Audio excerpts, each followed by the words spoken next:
On this episode of AvTalk, the Transair 737 is raised from the ocean floor. The FAA is concerned the radio may be too loud, and we're sad to say, Jetpack Man isn't real.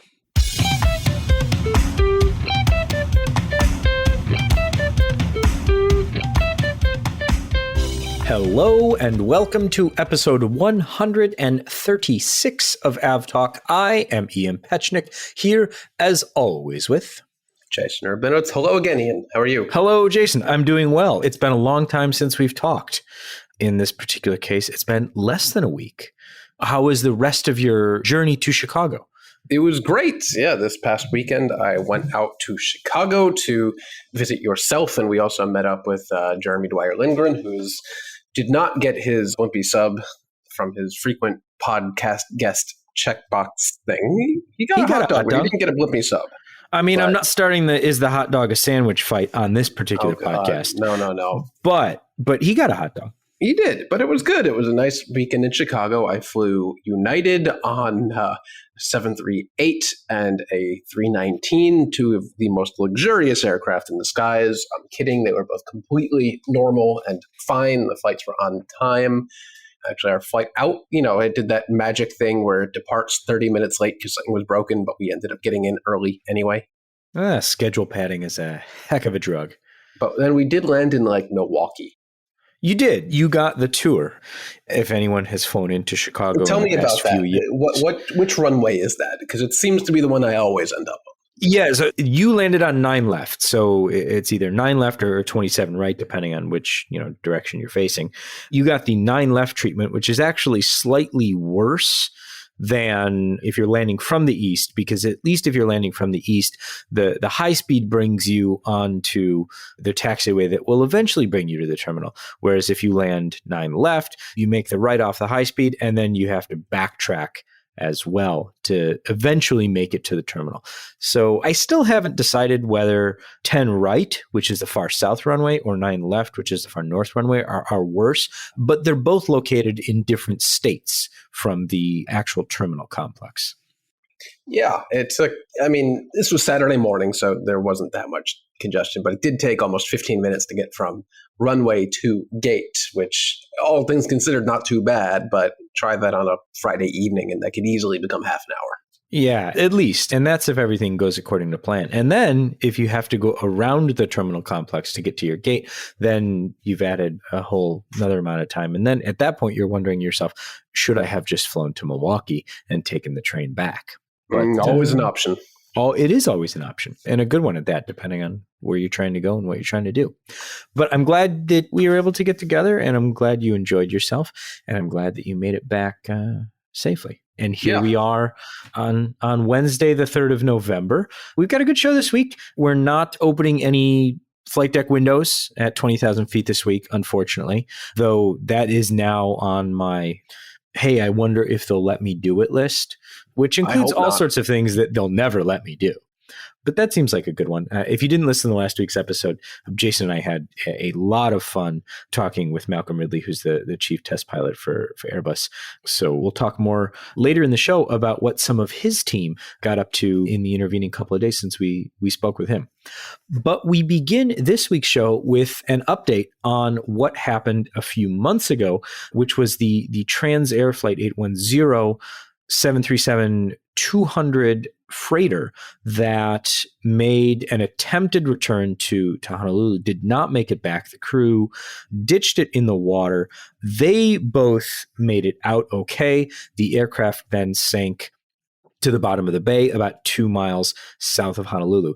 Over the past couple weeks, the NTSB, the salvage companies hired by the aircraft's insurer with NTSB representatives, and if you read the press release, very interestingly enough, a endangered species monitor who was also on board to ensure that the salvage activities did not disturb any endangered species, including what the NTSB press release termed false killer whales.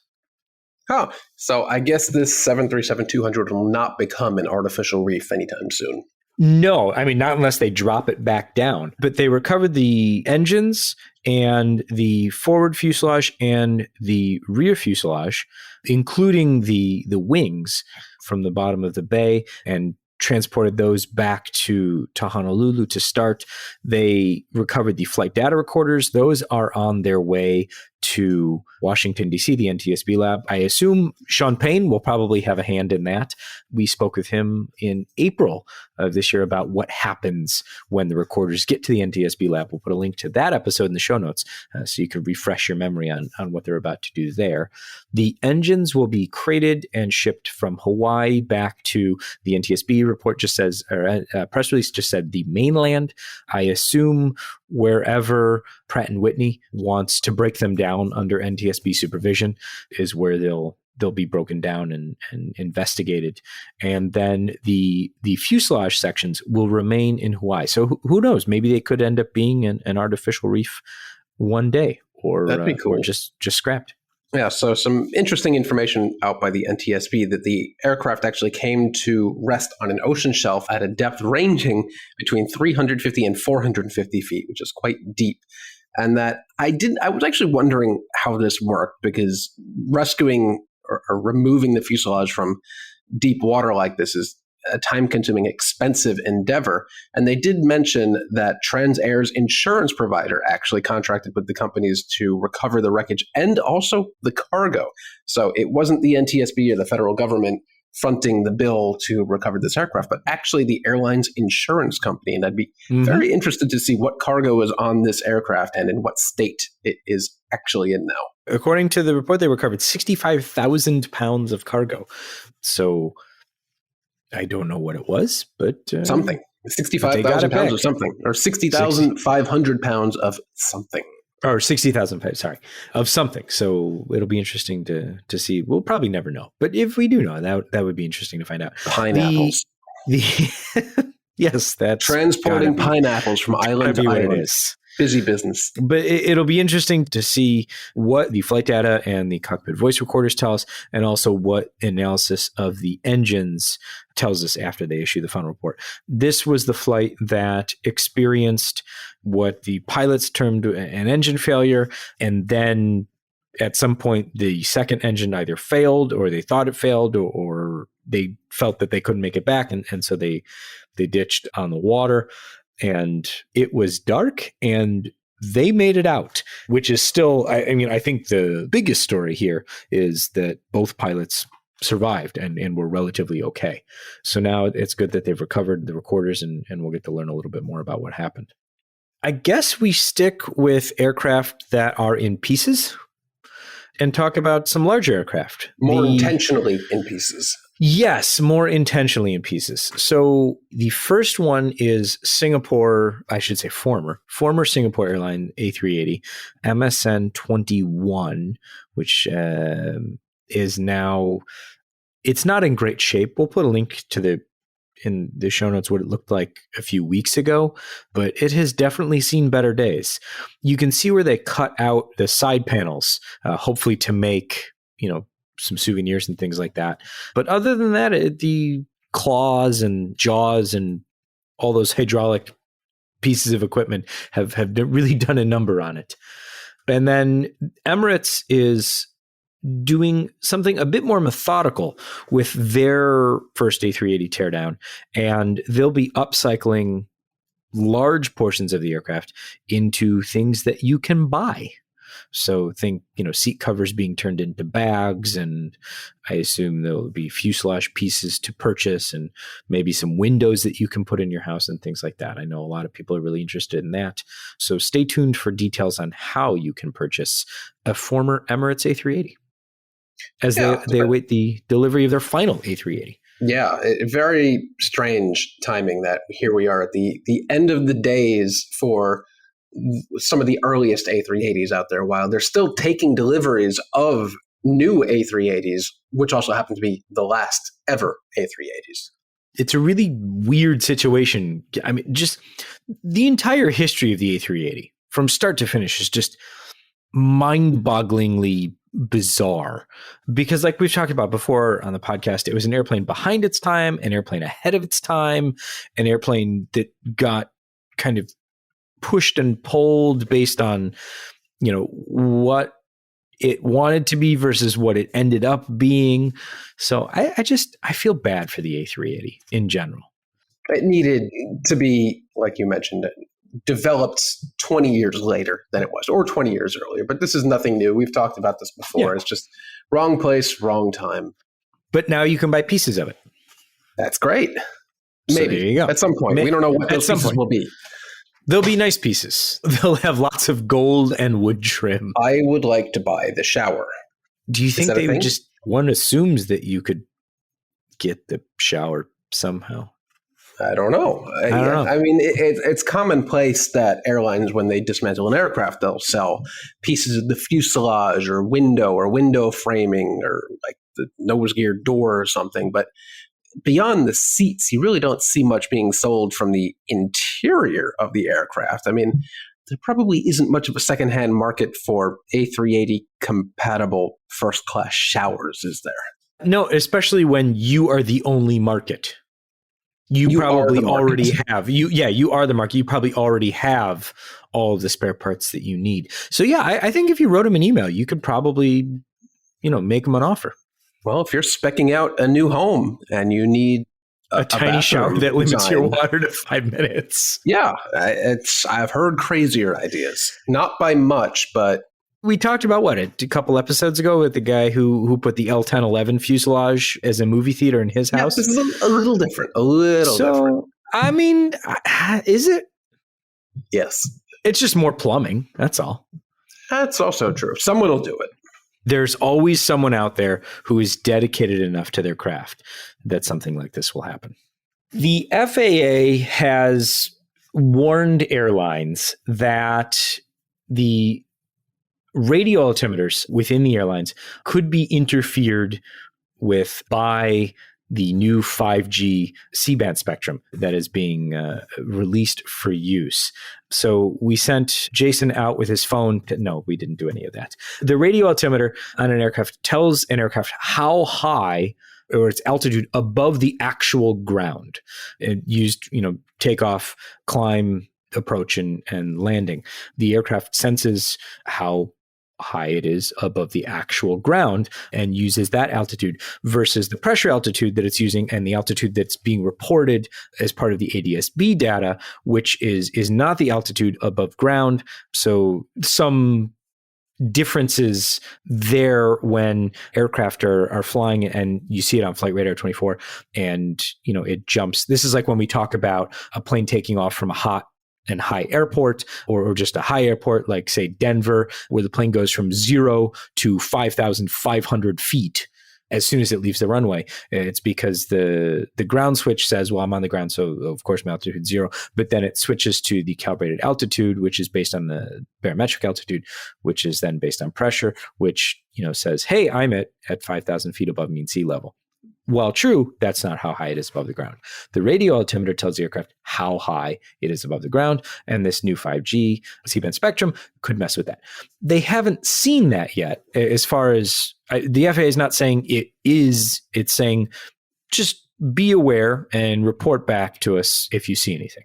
Yeah. So a couple things here. This isn't like a 5G specific thing. This is a set of frequency bands that will happen to be used by the U.S. wireless carriers for 5G. C-band is in the upper 3 gigahertz spectrum, so like 3.5 up to a little over 4 gigahertz. And it has been used previously, I think, in the U.S. by the military, but it is used elsewhere, I think in Japan extensively, and it has never been reported to actually cause any issues or reported issues, if I'm recalling that correctly. But here in the U.S., the FCC and the FAA are bickering back and forth. The FAA is warning the FCC that this can happen, and the FCC is basically saying, go pound sand, we don't care, we need 5G. But in Canada, just to the north, we usually are pretty in tune on spectrum and things like this and wireless protocols.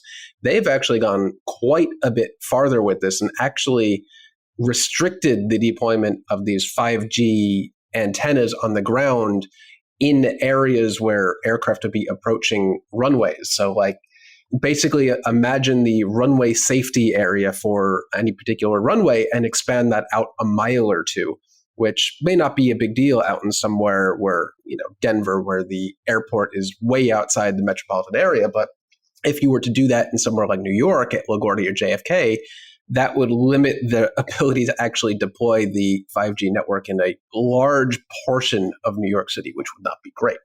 So an interesting middle ground where it's not being restricted, but the FAA is kind of saying, hey, watch out for this thing. It may be a little wonky, which I guess is a little wonky as far as a radio altimeter. You don't want wonky. No, ask Turkish Airlines. We'll put a link to that in the show notes. Yeah, that one predates our podcast by a little bit. But that report's worth a read. Yes. So over the weekend, it was American Airlines' turn to have an operational meltdown. American got the hot potato this time, huh? Yeah, it's not great. A similar situation, it would seem, to what happened to Southwest. Weather was a precipitating factor. And then based on where the weather was and how everything came about, they didn't have the crews to cover the schedule that they wanted to run. And so they ended up canceling nearly 3,000 flights. Ugh, not great. Not great. Over a few days, not on a single day. Yeah, not great. And this is still not a small number of flights. No, again, it's one of these situations where pre-COVID, this would have been immediately recoverable. But these days, their operations are stretched so thinly that if something goes wrong, let's say in this case at DFW, where the wind dictated the need to use the crosswind runway, therefore reducing the number of aircraft that could land per hour, that should not ripple across their entire network for days on end. But in this case, they did not have enough flight attendants in the correct place to operate these flights, and therefore it was just kind of another 2021 airline meltdown in the U.S. And there's a great article published by, yet again, Brett Snyder over at Cranky Flyer that analyzes the last couple months of these meltdowns by these airlines. It is not surprising that this keeps happening, but it's interesting to look at the airlines it's happening to. American has had 4 days between June 1st and October 31st with at least 10% of its flights canceled. JetBlue has had 4. Spirit has had 9. Southwest 5. Allegiant 4. But more interesting, the number of days where there are between 5 and 10% canceled. American is way up there at 15. But then there's Allegiant, who has had 34 days with somewhere between 5 and 10% of its flights canceled, which is just kind of high. And they've gone under the radar. We've really talked about the meltdowns at Southwest and Spirit and American. But Allegiant, they've been flying under the radar, haven't they? Yeah, I mean, I wonder if part of that is perhaps... You're flying Allegiant. Take it or leave it. I mean, I wasn't going to put it so bluntly. I was perhaps going to describe it as an unconscious bias based on business model dynamics. But yeah, to your point, that's baked in. It's kind of like old Spirit, right? Where if you absolutely have to get there, maybe don't take them. Yeah, and then Brett also goes on to actually analyze the number of flights added per employee at the airline, which is really interesting. And Frontier is way up there. They've added 0.29 flights per employee. I think I'm getting that number right.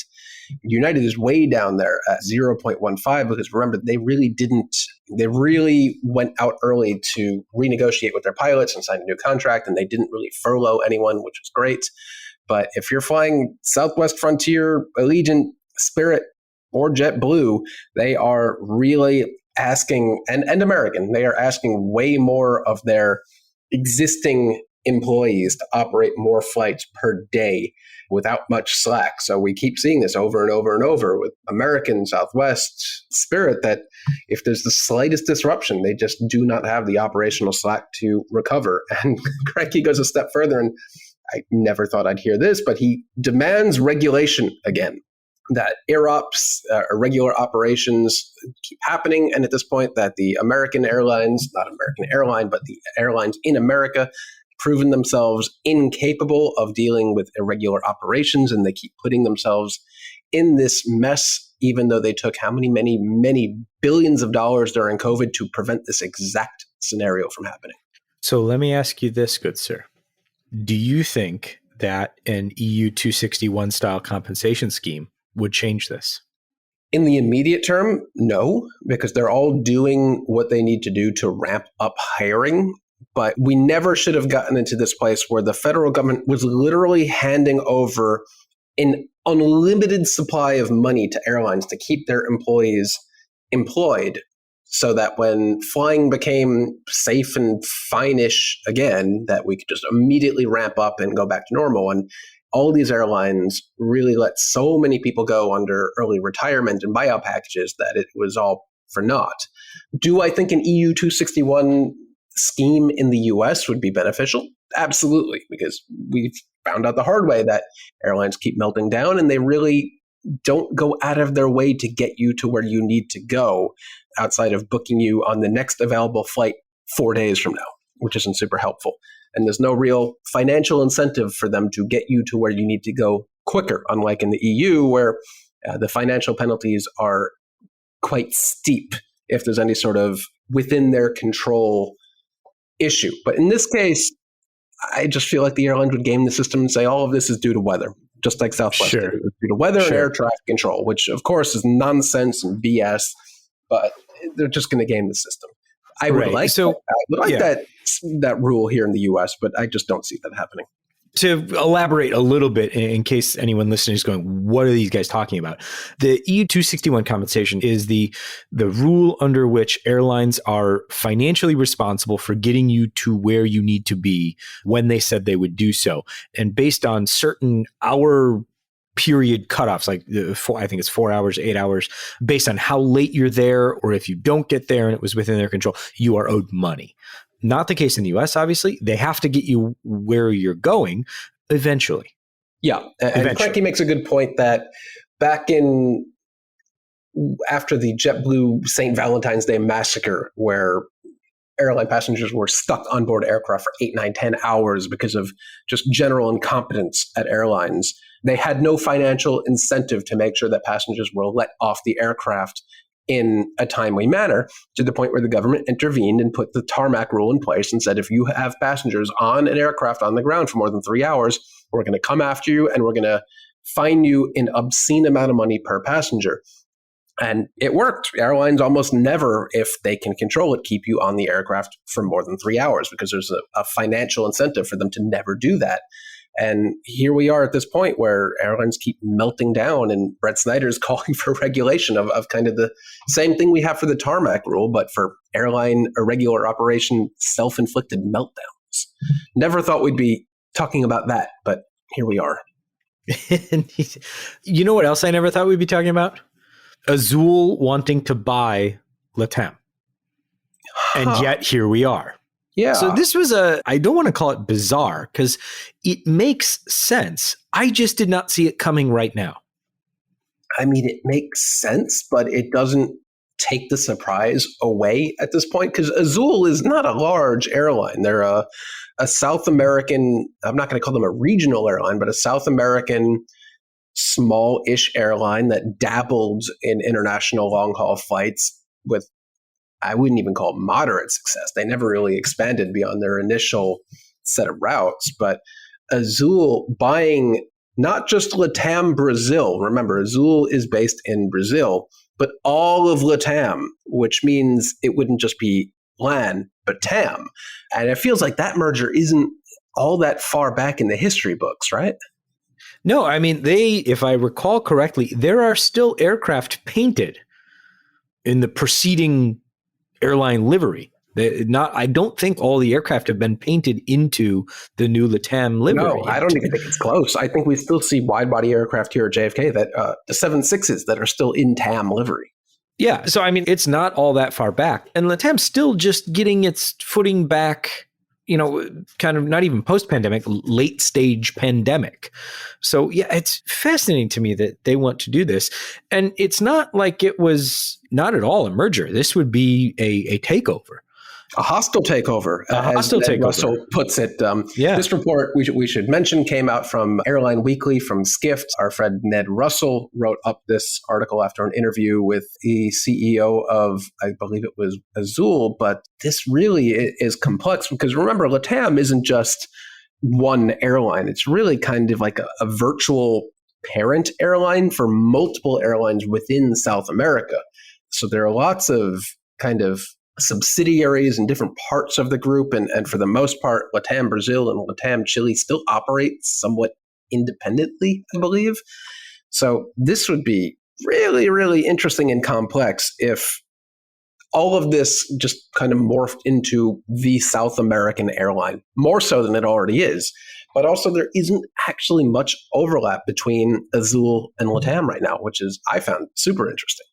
So the idea that this is kind of crazy, that's where that goes away. When you look at their route network, you go, okay, it's complementary. Might actually do something. Yeah. Very, very fascinating. And we'll see if this is just bluster and posturing or if they're serious.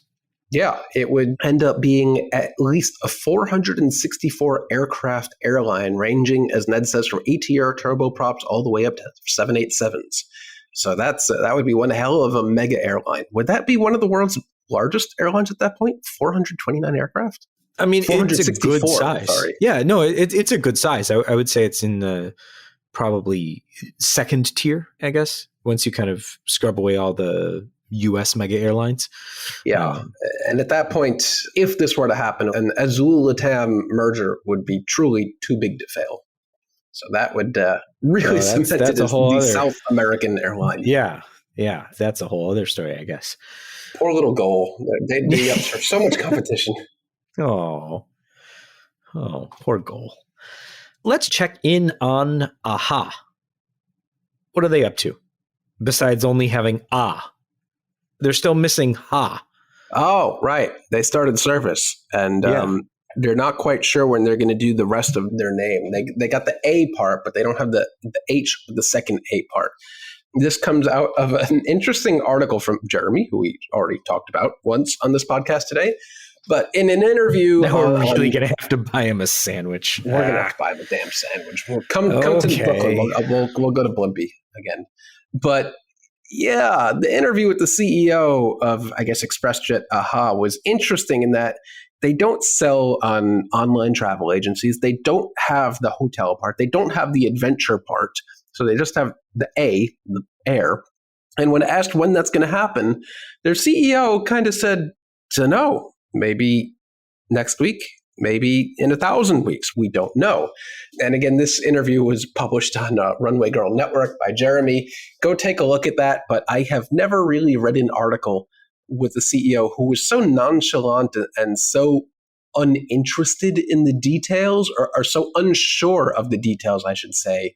They are now flying flights from places to Reno, but they cannot sell you a hotel. They cannot sell you an adventure. So we're just going to call them A for now on. They're not AHA. They're just A, exclamation point. A period. I'm not even giving the exclamation point. I'm just calling them A period. Why don't we just call them ExpressJet? We could do that. Yeah, let's just call them ExpressJet. All right.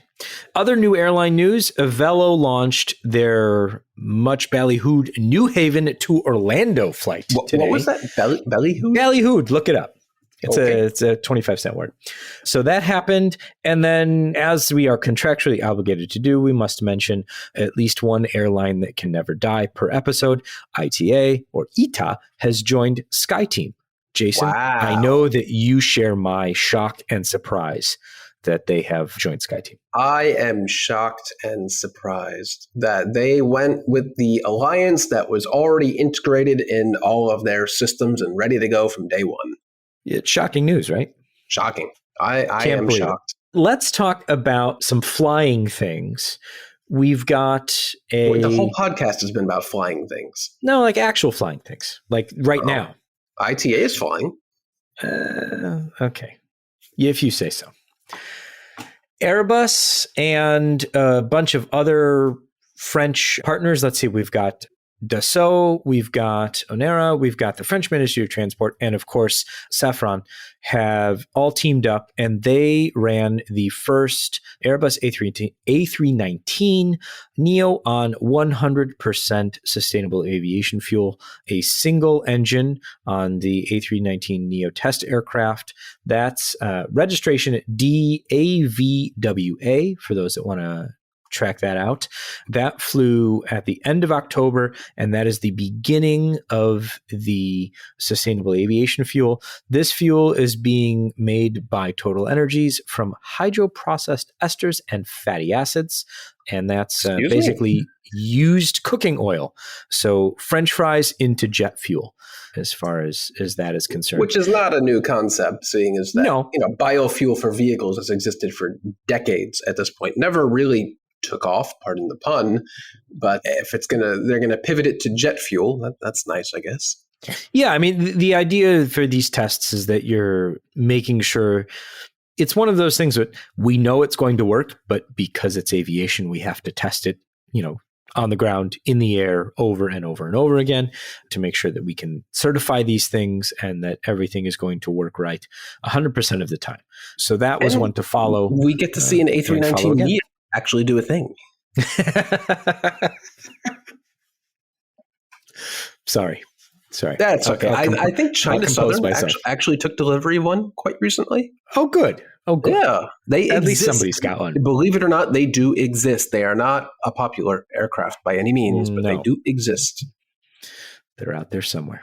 The other big story, I guess, huge as far story. As well, we've got two really, really big stories. One is one that we've talked about in the past couple of weeks, is the Chicago O'Hare International Airport automated transit system is finally reopening after nearly 4 years inoperable. So you won't have to take a bus between all of the terminals. It'll cut down on the time. Unless you want to. Unless you want to, yes. The bus service will still continue 24 hours, 7 days a week, even after they open the People Mover. Why? Jason asked them, and they said, well, why who not? knows what they actually Basically, said. I'm not sure how to interpret their message, but remember, this is a project that was supposed to be done in 2019 before COVID was even a thing. It was supposed to take 18 months to be They done. can't even use COVID as an excuse, but of course they did anyway. But this was a major international airport, one of the busiest in the nation, not having one of the busiest in the world, good sir. One of the busiest in the world, that's true. I'm sorry. One of the busiest airports in the world not having a functional transit system between terminals, which is especially annoying since all international arrivals in O'Hare go to Terminal 5. And if you're connecting, you need to go to another terminal, which is a problem when the thing that brings you between the terminals doesn't actually work. And so they've spent many, many, many tens of millions of dollars on replacement buses, but the ATS is back only between 10:30 a.m. and 8:30 p.m. until sometime in early 2022. So we're not done yet. The drivers need to sleep. That's true. Wait, they're driverless. Oh, well, then I got nothing. We got nothing. But if you hate yourself and love buses, you can still take the bus 24/7 instead of the train, because for some reason, Chicago O'Hare International Airport is still operating the buses while the train is moving, because Chicago is quite possibly the most corrupt city in the world, and someone's got to get paid. Somebody's got to get paid. The buses must keep rolling for no reason, probably because the contract's already paid.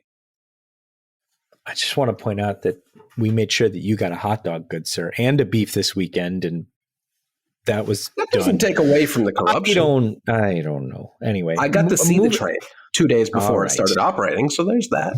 There is that. Okay, so remember we talked about people seeing jetpacks when they were trying to land at Los Angeles, and there was audio from these pilots saying, "I see a guy in a jetpack," and that's what's going on.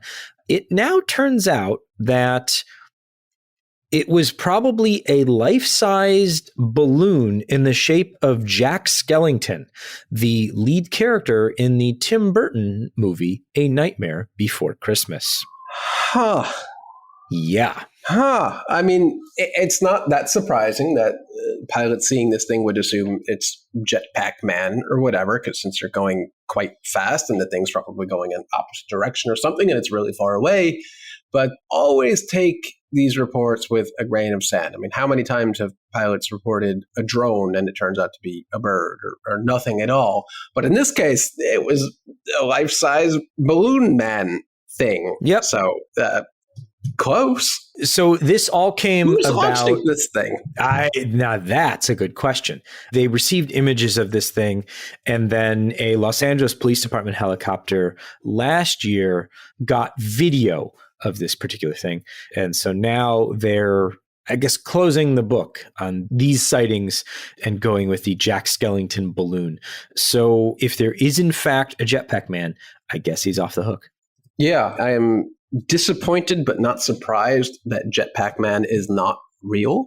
You know, 2 steps forward, 1 step back for aviation. It seems like we'll never get those flying cars. We'll never get those jetpacks. But in this case, it's seems like the simplest answer was actually the correct one. It was just balloons. But who's launching the damn thing? I mean, that one mystery solved, one mystery to solve. We have to know. We'll be moving to Los Angeles this afternoon to begin our investigation. Lastly, if anyone has a couple $1 million or less, maybe, the former Mexican presidential 787 is now available for your purchase. Manufactured in 2010 with only 881 cycles and 1,741 hours of flying time. It seats 80 passengers, has a VIP cabin, including stateroom and shower. It has its own air stairs, so you don't need services. You can fly 7,500 nautical miles, and it includes a crew rest compartment for the flight crew and for the cabin crew. You have the ability to fly nearly anywhere in the world in a well-appointed 787 VIP configuration, and you can name your own price. I want to buy it now for very few dollars, but this is the saga that never ends. The Mexican presidential 787. Remember, this is one of the 787 terrible teens that I'm sure Mexico got for maybe not a steal, but a steep discount for their new presidential aircraft that the new incoming president said, this is a sign of opulence. I don't want it. Put it up on the market. But I don't think we've actually seen this level of imagery from the interior of the aircraft before, which had spent quite some time getting this interior configured. And now I know why, because it is, I'm not going to say over the top, but it is opulent. And no, nice. It's surprisingly not over the top. It's nice, though. It's nice. It is real nice, but it is very clearly designed to be a VIP aircraft for a single person. So there is like one bedroom with shower and bed and recliner, and the rest of the aircraft is kind of like in a premium economy configuration where it's just a bunch of seats, not flatbeds or anything. So if you are a single person who likes the flying style and has exactly 79 friends, this is a great aircraft. So we'll take a ride. If you do buy it, feel free to. We could convert it into a podcast studio. Yeah, I bet the acoustics are great in that bedroom. I think that has a conference room. We'd have to figure that one out. It must. If it's a presidential aircraft, it must have some sort of control room or somewhere to launch the nukes. I don't know. Okay.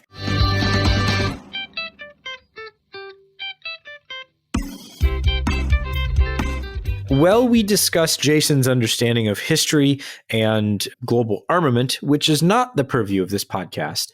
We will say that this has been episode 136 of AvTalk, a podcast mostly about commercial aviation, and we thank you for listening to what I hope has been an enlightening and interesting episode. We'll be back next week.